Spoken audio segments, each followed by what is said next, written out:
What's going on, you guys? I believe I can fly back at you again. Another episode of Fastbreak Mondays. Get your week started off right. What do I have for you? I got the fruit of the day. That's what we're going to talk about. I got 60 seconds of philosophy, and I got your questions. I'm going to answer for you. I'm going to take them all. Anything you got for me, I'm knocking out the park. Let's go.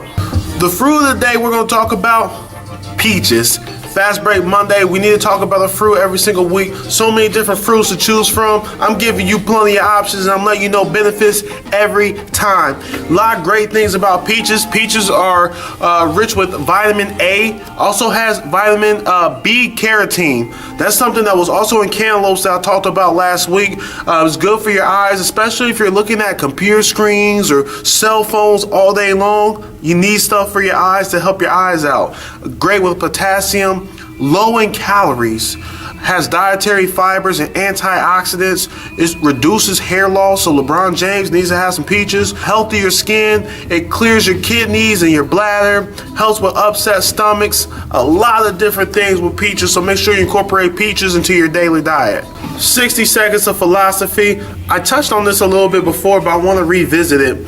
The 5 stages of grief. Now, what the 5 stages of grief talks about is when something tragic happens to you, whether it's a loss of a life or you lose in 2K, NBA 2K by 2 points, you have to go through a cycle to be able to overcome it. And the first step is denial. So you might be losing by 10, 15 points. You're like, oh, I know I'm not going to lose. I know I'm not going to lose. I know I can still win. And then you still lose. Or so you hear someone's in the hospital. I know it's not that serious. I know it's not that serious, but it is. First step is denial. Second step is going to be anger. Oh man, this game is cheating. Or oh man, if you would have acted right, you wouldn't have passed away. So it transitions really well into bargaining. Oh, if I would have had this guy in, I would have won the game. Or if I was there more for you, you wouldn't have passed away. So you start doing bargaining. And after that is depression. You're sad. Oh my gosh, I'm always losing these games. Maybe I shouldn't play no more. Or everyone's always passing away and leaving me here. Why is this happening, man? Oh my gosh, I wish I just wasn't here and dealing with this.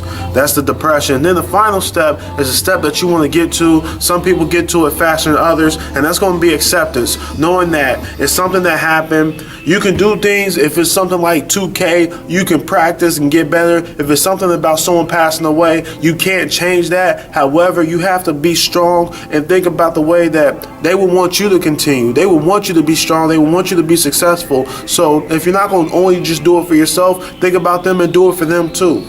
And I have three great questions. I actually have 5 questions, but I like to limit them to 3, and I got 2 questions for next time. So don't hesitate to ever send me more questions. If I don't answer your questions on the current episode, I'll probably answer it on the next episode because it's a strong question, and I want to say some strong ones for the next episode. The first question is, who will win the election? I don't know. If it was up to me, Bernie Sanders will win. That's who I'm voting for. I know he's not on the card. I know it's Trump and Hillary. I'm going Bernie. It's between Trump and Hillary. I don't know. You know, whoever gets more votes. The second question is, how do you deal with being scared of the gym? When it comes to the gym, people are scared for a couple different reasons. One, you may feel like people are looking at you and laughing at you. One thing to think about is people are there to work out. If they're looking at you, if they are critiquing you, that's something within them. You have to think, what's more important, the way other people view you or your health, your happiness, you getting the goals that you want to get? Because if your goals and you being happy isn't more important than what they think, then the gym isn't for you yet. When it comes to this workout, you have to really be able to put a lot of discipline and sacrifice into working out. And here's the reason why. So let's say out of every 10 grams of fat, your body stores 5, okay? And then you start working out, and then you stop.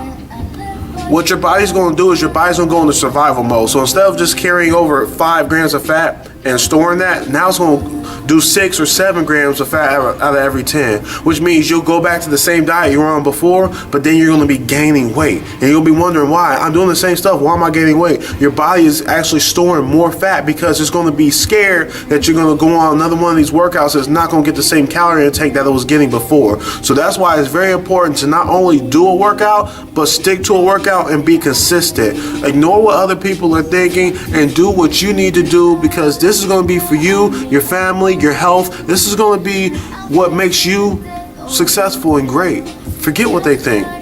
Also, there are other options. If you don't want to do it by yourself, there's workout groups. I work with a personal trainer and we do group sessions. So there are other people up there in similar conditions as me, and we're all working out together as a team. That's another idea. Another idea is, if you don't like the gym and you don't like the idea of a group concept, you can buy some free weights. You can get an elliptical, treadmill, or a bicycle at home and do these workouts at your house. You don't have to go to a gym. You can bring the gym to your house. Another idea to be able to still work out. There are no excuses. There's a workaround for everything. Make sure you're getting your workout. And the third question is, can you have a successful relationship when you're on social media together? And my answer to that is, of course you can have a successful relationship with social media. One thing to think about is, when you're on social media, what are you doing most of the time? You know, you're taking selfies, you're posting jokes, you're laughing, you're having a good time. If you stick to that script, you won't have any problems. When people have problems is when you try to air out your dirty laundry on Facebook, because you may forgive somebody, but other people aren't going to forget that, or they might not forgive that. So you got to keep in mind, keep your dirty laundry off of social media. Make sure you're talking to that person and communicating with that person, and make sure that you guys have an understanding and you're communicating effectively. And there you have it. That was Fast Break Mondays. I hit you with the fruit of the day, 60 seconds of philosophy, talking about the 5 stages of grief, and I answer all your questions that you have for me. Next up is going to be Workout Wednesdays. I'm going to San Antonio. I'm not forgetting my camera this time. I'm going to hit you with Workout Wednesdays, fresh from San Antonio. We're going to have the workout of the day. We're going to have an office workout that you can do. I'm going to hit you up with my attack against fast food. A couple different options that I have. I might just go with, I won't say it just yet. And we're going to have the quote of the day. Make sure you come back and see me. You know what time it is. Fast Break Mondays. Wednesday will be Workout Wednesdays. Work off that hump. And I'm out.